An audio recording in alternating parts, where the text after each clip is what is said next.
Je ne sais pas pourquoi tu penses, et merci parce que je peux le prendre comme un compliment, que je peux régler les problèmes qui se passent dans mon milieu. Moi, c'est très clair. Je ne regarde pas ma valeur dans le regard de l'autre. C'est-à-dire que je n'ai pas besoin d'être adoubé par l'autre pour savoir qui je suis, ni d'un point de vue identitaire, ni au niveau de mon métier. Lorsque j'ai choisi de faire ce métier-là, je l'ai fait parce que je savais ce que je voulais défendre. Lorsque, vous avez probablement suivi l'affaire Tropic FM, lorsque j'ai décidé de créer cette radio-là, tout à l'heure, tu m'en parlais Bernard, j'ai créé cette radio-là parce que je voulais que ce soit une rampe de lancement pour cette communauté.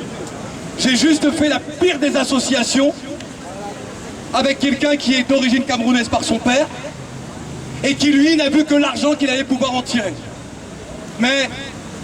Et donc aujourd'hui je vais devoir me séparer de ce média communautaire qui en 2009, certains s'en souviennent, mais qui a été le seul média qui jour, heure par heure, disait ce qui se passait en Outre-mer, alors que tous les autres médias étaient muets, ne disaient rien.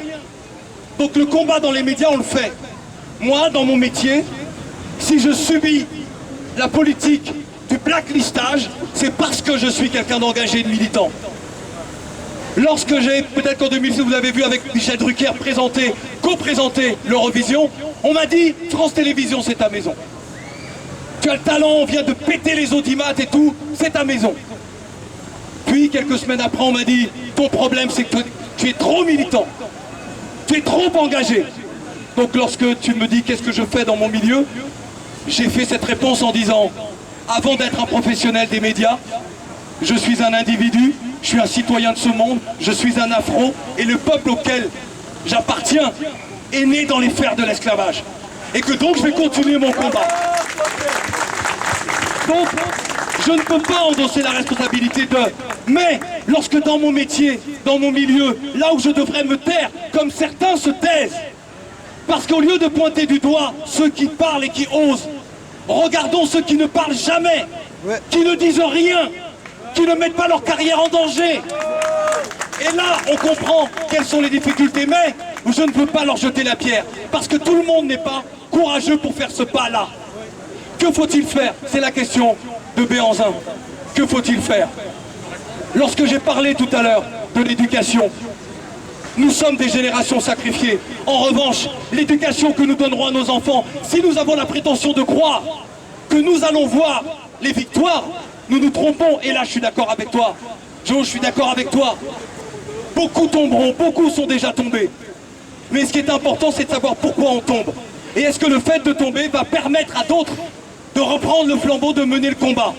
Ce n'est pas un combat contre l'autre aujourd'hui. Comprenez bien ce que je vous dis. C'est un combat contre nous-mêmes.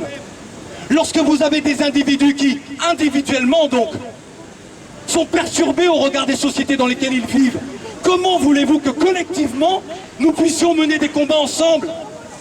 Il faut d'abord comprendre qui nous sommes, ce qui nous est arrivé, savoir ce que l'on va donner comme éducation à nos enfants, savoir en termes de parole, parce que la parole est importante, en termes d'action, ce que nous allons faire, comment est-ce que ces paroles, ces actions seront partagées.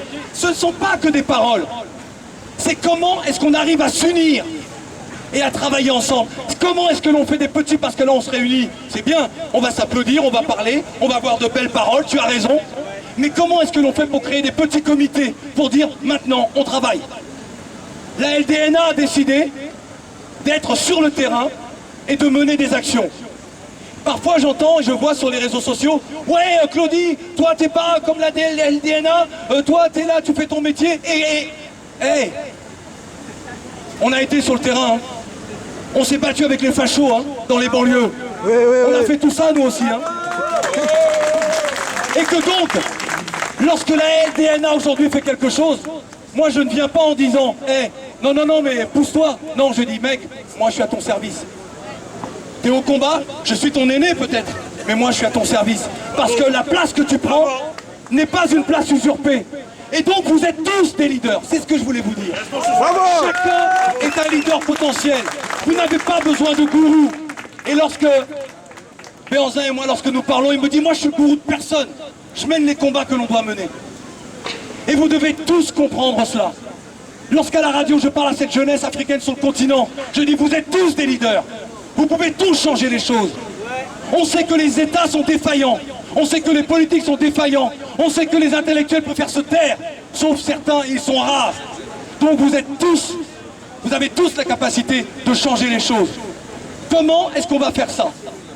Moi, je vous propose aujourd'hui, à travers une plateforme que l'on peut créer, qui peut être en tout cas la LDNA qui existe, se dire organiser des groupes de travail, réfléchir ensemble.